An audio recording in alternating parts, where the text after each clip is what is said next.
Hello dear students. तो dream week की एक अनदर एक्साइटिंग वीडियो में आप सबका स्वागत है। तो लास्ट वीडियो में हमने पढ़ा था न्यूट्रिशन इन प्लांट्स का चैप्टर कि प्लांट्स अपने अंदर न्यूट्रिशन को कैसे इनकॉर्पोरेट करते हैं, कैसे प्लांट्स ऑटोट्रोपिक है, मतलब वो अपना खाना खुद बनाते हैं। और हमने उस चैप्टर में ये भी पढ़ा था कि जो सारे एनिमल्स हैं वो हेटेरोट्रोपिक है, कि वो दूसरों पे डिपेंड करते हैं अपनी फूड की रिक्वायरमेंट के लिए। तो आज हम यही पढ़ेंगे कि न्यूट्रिशन इन एनिमल्स की एनिमल्स अपने अंदर न्यूट्रिशन को कैसे इनकॉर्पोरेट करते हैं, वो कैसे फूड को ढूंढते हैं, उनको इनटेक करते हैं, उसको डाइजेस्ट करते हैं। ये पूरी कहानी हम पढ़ेंगे आज इस चैप्टर में, जो है क्लास 7 का चैप्टर न्यूट्रिशन इन एनिमल्स। ये है वीडियो का पार्ट 1 और हम लेके आएंगे वीडियो का पार्ट 2 और भी एक्साइटिंग। ठीक है, तो चलिए शुरू करते हैं। तो हम जो चैप्टर पढ़ने जा रहे हैं वो है न्यूट्रिशन इन एनिमल्स। तो चैप्टर के नाम से ही ये क्लियर हो जाता है कि हम क्या पढ़ने वाले हैं, कि एनिमल्स अपने अंदर न्यूट्रिशन को कैसे इनकॉर्पोरेट करते हैं। ठीक है, तो अगर हम इस चैप्टर की स्टडी कर रहे हैं तो हम इस चैप्टर की स्टडी क्यों कर रहे हैं, हमारा क्या पर्पस है इस चैप्टर को पढ़ने का। इस चैप्टर को पढ़ने के बाद आप ये क्लियर कर पाएंगे कि ऑटोट्रोपिक न्यूट्रिशन और हेटेरोट्रोपिक न्यूट्रिशन क्या है, एनिमल न्यूट्रिशन और प्लांट न्यूट्रिशन में डिफरेंस क्या है, और क्या पढ़ पाएंगे कि स्टारफिश अपने अंदर न्यूट्रिशन को कैसे इनकॉर्पोरेट कर पाती है। हम पूरा पढ़ पाएंगे डाइजेस्टिव सिस्टम को, ह्यूमन डाइजेस्टिव सिस्टम को। ये इस चैप्टर का एक बहुत बड़ा चंक है, ह्यूमन डाइजेस्टिव सिस्टम। हम पढ़ पाएंगे कि कैसे अगर फूड अंदर हमारे जा रहा है तो वो डाइजेस्ट कैसे हो रहा है, हमें फूड की रिक्वायरमेंट क्यों है, अगर हमको फूड की रिक्वायरमेंट है तो वो फूड हमारे अंदर जाके यूटिलाइज कैसे हो रहा है। तो यही सब एक्साइटिंग चीजें पढ़ेंगे हम इस वीडियो में।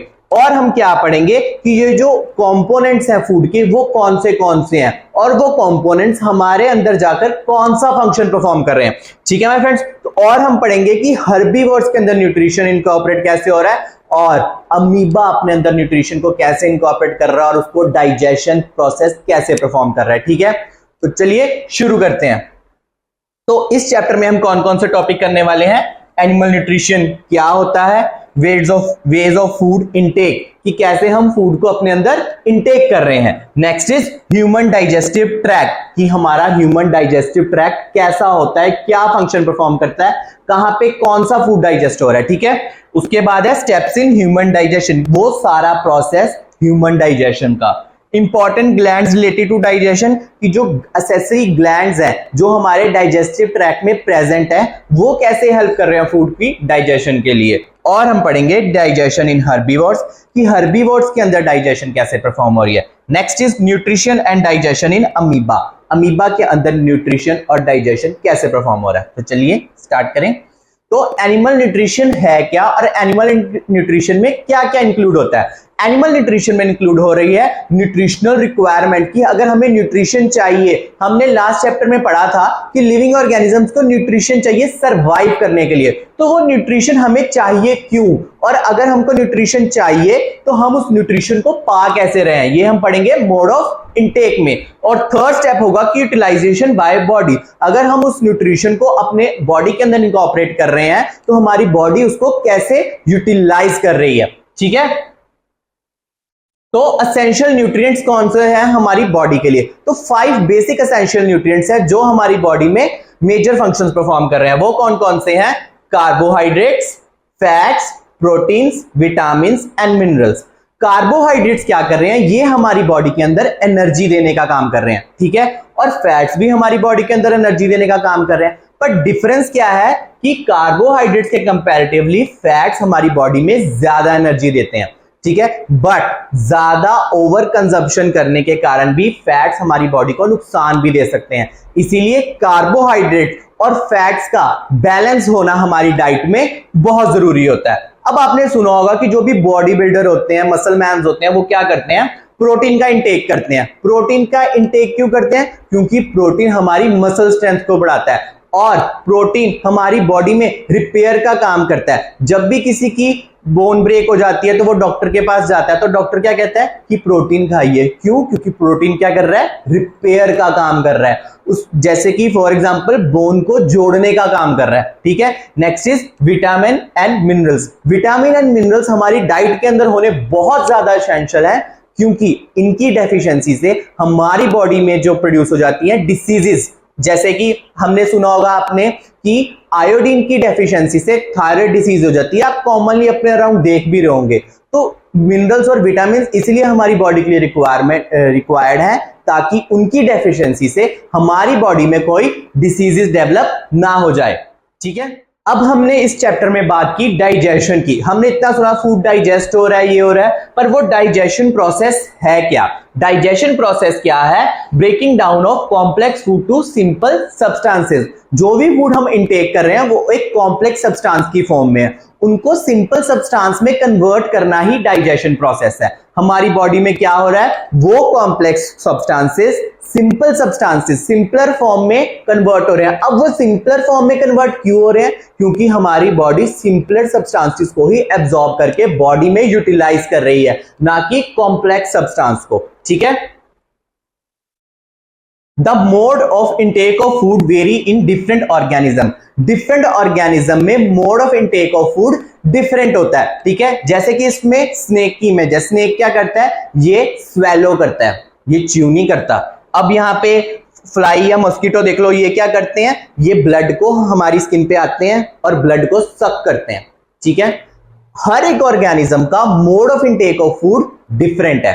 ठीक है, फॉर एग्जाम्पल अब हमने ये एक लिस्ट तैयार की है, आप कमेंट सेक्शन में बताना कि ये जो टाइप्स ऑफ एनिमल्स है, जैसे कि snail, ant, eagle, humming bird, lice, mosquito, butterfly and house fly, ये टाइप्स ऑफ एनिमल्स हैं, जी काइंड ऑफ फूड कौन सा कंज्यूम कर रहे हैं, काइंड ऑफ फूड कौन सा कंज्यूम कर रहे हैं और उनका मोड ऑफ फीडिंग क्या है। जैसे कि मैं आपको एग्जांपल के तौर पे बताऊं, लाइस। लाइस क्या है? हमारे स्कैल्प पे प्रेजेंट एक जू, जिसको हम कॉमनली भाषा में जू बोलते हैं। वो क्या करती है लाइस?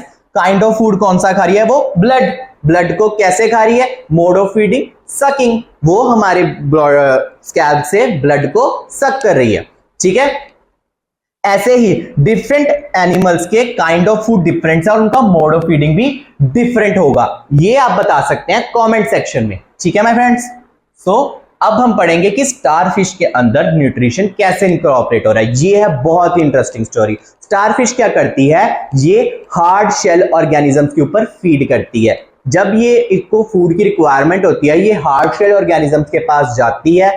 इसमें से क्या होता है? उसका स्टमक उसके माउथ के द्वारा पॉप आउट होता है और स्टमक उसमें प्रेजेंट सॉफ्ट मीट को कंज्यूम कर लेता है, और वो सॉफ्ट मीट जब स्टमक कंज्यूम कर लेता है तो स्टमक दोबारा माउथ के थ्रू बॉडी के अंदर चल जाता है। तो है ना ये कितना इंटरेस्टिंग फैक्ट, कितनी इंटरेस्टिंग चीज कि स्टारफिश अपने अंदर न्यूट्रिशन को इतने इंटरेस्टिंग वे से इनकॉर्पोरेट कर रही है कि उसमें स्टमक ही उसकी बॉडी के बाहर आ जाता है।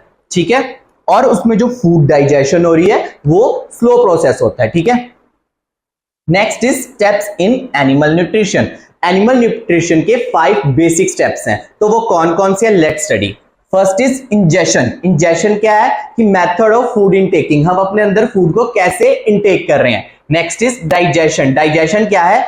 Breaking down of complex food into simpler substances. Okay, third is absorption. अब फूड डाइजेस्ट हो गया तो वो हमारी बॉडी में एब्जॉर्ब भी होना चाहिए, तभी हमारे रिक्वायर्ड ऑर्गन्स तक ये पहुंच पाएगा ना।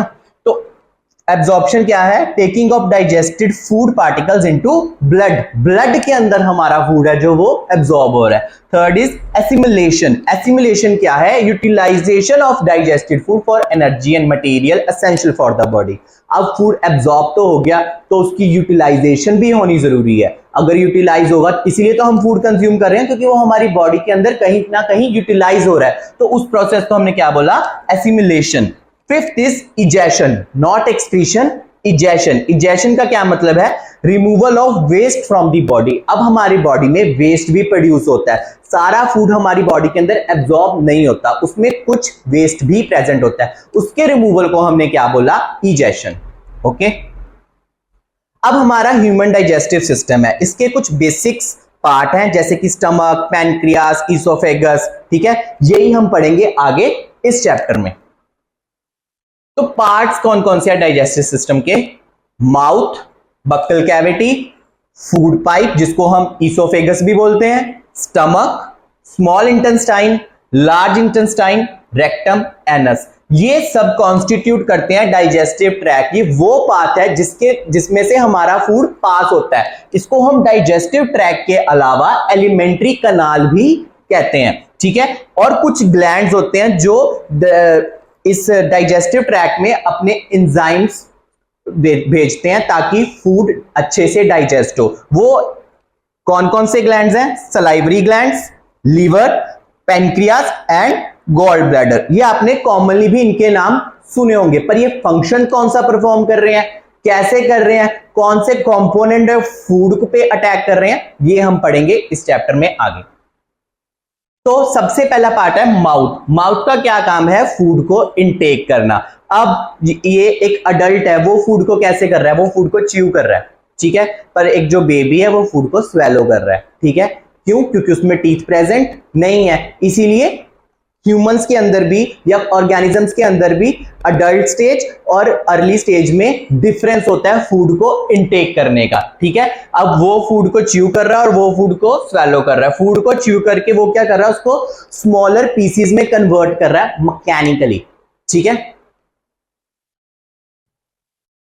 अब there are two sets of teeth. हमारे जो पूरी लाइफ है उसमें टू सेट्स ऑफ टीथ होते हैं। कौन से? पहले हैं मिल्क टीथ, जो कि सिर्फ 20 नंबर होते हैं। अब आपने देखा होगा 1 साल से 5 से 6 साल के बच्चे तक ये मिल्क टीथ प्रेजेंट होते हैं, और 5 से 6 साल की उम्र के बाद ये टूटना शुरू हो जाते हैं, और उसके बाद परमानेंट टीथ आते हैं जो कि एक अडल्ट के अंदर 32 इन नंबर होते हैं, ठीक है।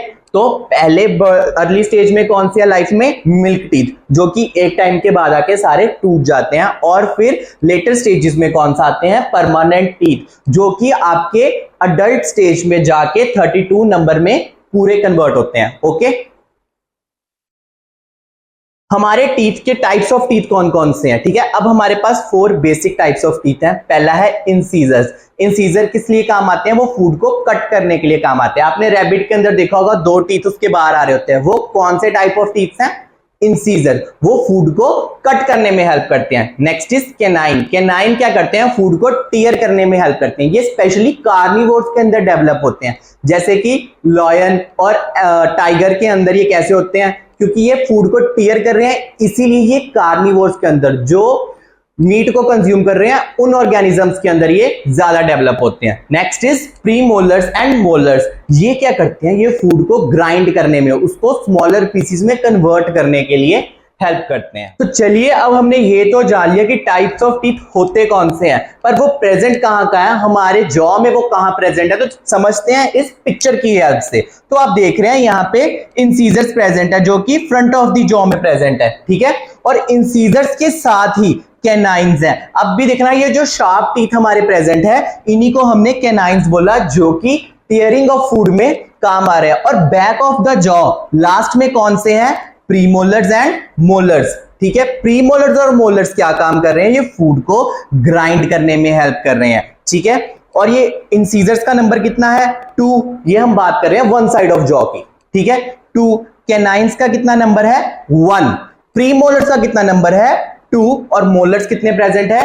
3। इसी से डेवलप किया हमने डेंटल फॉर्मूला। डेंटल फॉर्मूला एक एडल्ट के अंदर कितना होता है? 2 1 2 3, जिसमें हम क्या दे रहे हैं? सबसे पहले इंसीजर्स, फिर कैनाइन्स, फिर प्रीमोलर्स एंड देन मोलर्स। ये हो गया अपर जॉ और फिर लोअर जॉ। और इसको जब हम 2 से मल्टीप्लाई करते हैं तब हमारे पास जो सेट ऑफ नंबर आता है वो होता है टोटल 32। और हमारे अंदर नंबर ऑफ टीथ प्रेजेंट कितने होते हैं? वो भी 32। तो डेंटल फॉर्मूला क्या वेरीफाई कर रहा है कि हमारे अंदर नंबर ऑफ टीथ 32 है, और कौन कौन से टीथ प्रेजेंट है वो भी ये वेरीफाई कर रहा है, ठीक है। अब हमने देखते हैं कि टूथ जो है वो हमारा डिके कैसे कर रहा है। कभी हम देखते हैं ना, छोटे बच्चे को हम बोलते हैं तू बहुत चॉकलेट खाता है तो हमारा टूथ डिके कर रहा है। डिके मतलब क्या?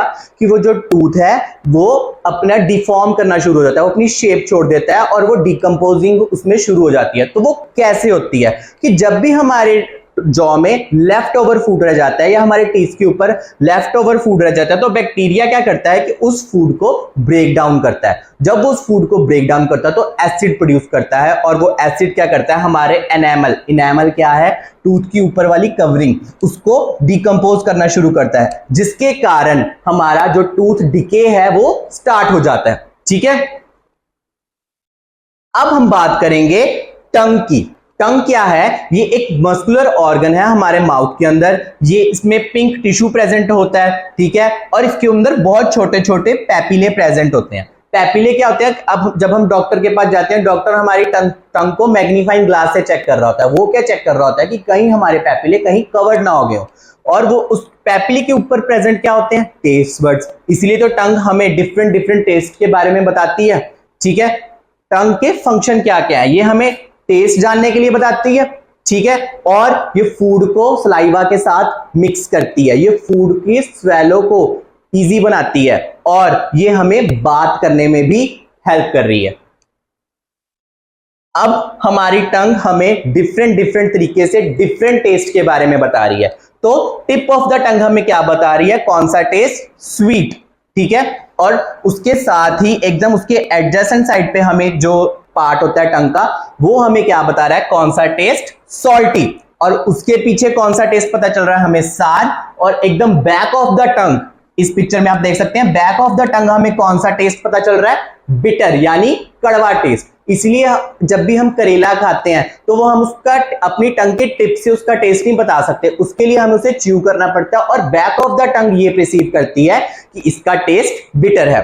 ओके, तो टेस्ट बड्स क्या कर रहे हैं? ये हमें टेस्ट करने में हेल्प कर रहे हैं। ये हर 2 हफ्ते के बाद रिप्लेस हो जाते हैं, और ये हमारी टंग के ऊपर 10,000 नंबर्स के अप्रॉक्स प्रेजेंट होते हैं। ओके,